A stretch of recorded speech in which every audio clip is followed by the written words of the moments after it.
Kami jelaskan sedikit secara kronologis proses yang sudah kami lalui dari pendaftaran sebagai partai politik calon peserta pemilu pada bulan Agustus, tepatnya tanggal 12 Agustus tahun 2022. Kemudian putusan dari KPU pada bulan Oktober yang menyatakan prima tidak memenuhi syarat. Dalam rentang waktu tersebut kita mendaftar dengan syarat 100% seluruh kelengkapan persyaratan yang ditentukan dalam persyaratan yang ditentukan oleh KPU harus 100%, yang terdiri dari struktur di 34 provinsi, kabupaten, 75% kabupaten, 50% kecamatan, dan 1.000 atau 1/1000 anggota dari setiap kota kabupaten. Persyaratan itu sudah kita penuhi semuanya. Itu sudah 100%. Tetapi dalam proses sampai dengan beberapa hari setelah kita dinyatakan 100% persyaratannya, di dalam sipol KPU persyaratan kita itu turun menjadi 97%. Berarti ada error dengan sipol di KPU. Sudah dinyatakan memenuhi syarat 100%, kemudian tiba-tiba di sipolnya turun menjadi 97%. Keterangan yang muncul di sistem informasi partai politik KPU.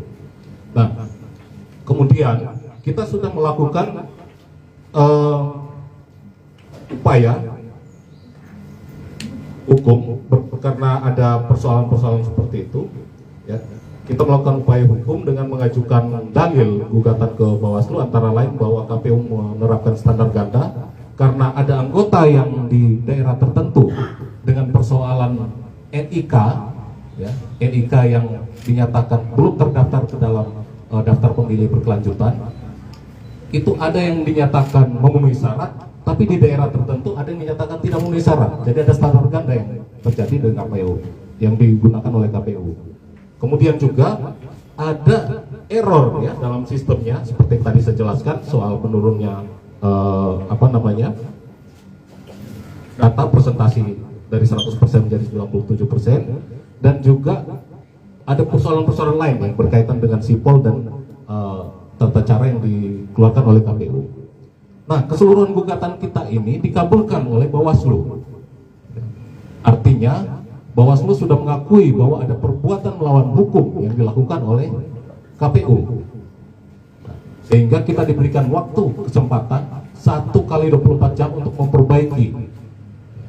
Jadi Bawaslu mengabulkan sebagian tuntutan kita agar kita diloloskan, tetapi Bawaslu meminta kita memperbaiki dengan memberikan waktu hanya 1 kali 24 jam untuk memperbaiki sekitar lebih dari 13.000 data keanggotaan. Nah, persoalan yang muncul kemudian, KPU tidak benar-benar menjalankan apa yang menjadi putusan dari Bawaslu, sehingga beberapa hak atau beberapa bagian ketentuan dari keputusan dari Bawaslu itu tidak benar-benar dijalankan, ya. Dan hak, misalnya kita tidak diberikan kesempatan untuk memperbaiki data keanggotaan yang sudah dinyatakan TNS tidak memenuhi syarat pada masa sebelumnya. Kemudian juga ada kota-kota kabupaten, ya, ada 5 kota kabupaten yang sebelumnya dinyatakan tidak memenuhi syarat, itu sudah dikunci, tidak bisa lagi kita melakukan perbaikan, penambahan data dan sebagainya, dikunci, sehingga 5 kota kabupaten tersebut dinyatakan tidak memenuhi syarat. Kita sudah mengajukan permohonan, mengirim surat kepada KPU dengan tembusan ke Bawaslu bahwa ini sipol yang kita akses tidak bisa menambahkan data-data tersebut. Nah, tetapi surat kita itu diabaikan. Kemudian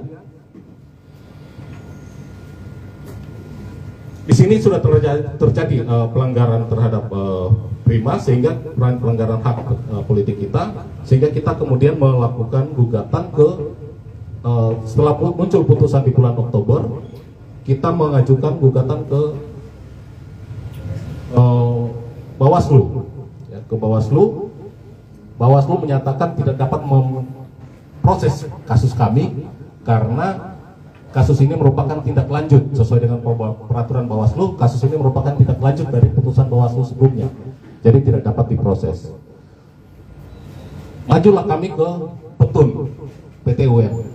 PT UN menyatakan tidak dapat menerima karena kasus kami belum merupakan putusan yang final. Jadi harus menunggu putusan final di tanggal 14 Desember. Menunggulah kami sampai 14 Desember.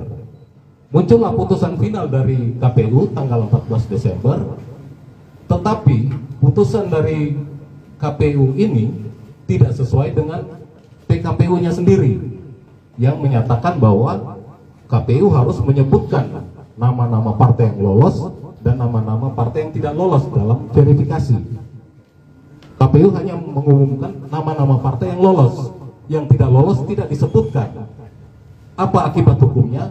Akibat hukumnya adalah ketika kami maju ke Petun menyatakan kami tidak punya legal standing karena nama kami tidak disebutkan dalam putusan final tersebut. Jadi ini ada semacam desain yang sengaja pelanggaran peraturan yang sengaja oleh KPU untuk menggagalkan atau mengebiri hak politik kami. Jadi prosesnya demikian. Nah, ketika sudah sampai pada tahap tersebut, apa kira-kira apa langkah politik atau langkah hukum ya untuk memulihkan hak politik, untuk mendapatkan keadilan? Di mana kami harus mencari keadilan? Ya, ke pengadilan lah tempatnya. Ke pengadilan tempat mencari keadilan. Makanya kami datang ke pengadilan negeri dengan tuntutan atau gugatan bahwa KPU telah melakukan perbuatan melawan hukum, ya, dan bahwa kami telah dirugikan akibat perbuatan KPU tersebut, dan bahwa hak politik kami harus dipulihkan. Itu kronologis yang terjadi. Jadi ini sangat jauh dari simpang siur ya, anggapan atau persepsi tentang apa yang kami lakukan dalam proses ini. Seolah-olah ini terjadi tiba-tiba muncul putusan ini dan kami ini menjadi apa? Bukan, tidak ada hubungan dengan hal-hal yang dipersepsikan itu, karena kami fokus pada bagaimana memulihkan hak politik kami. Gitu.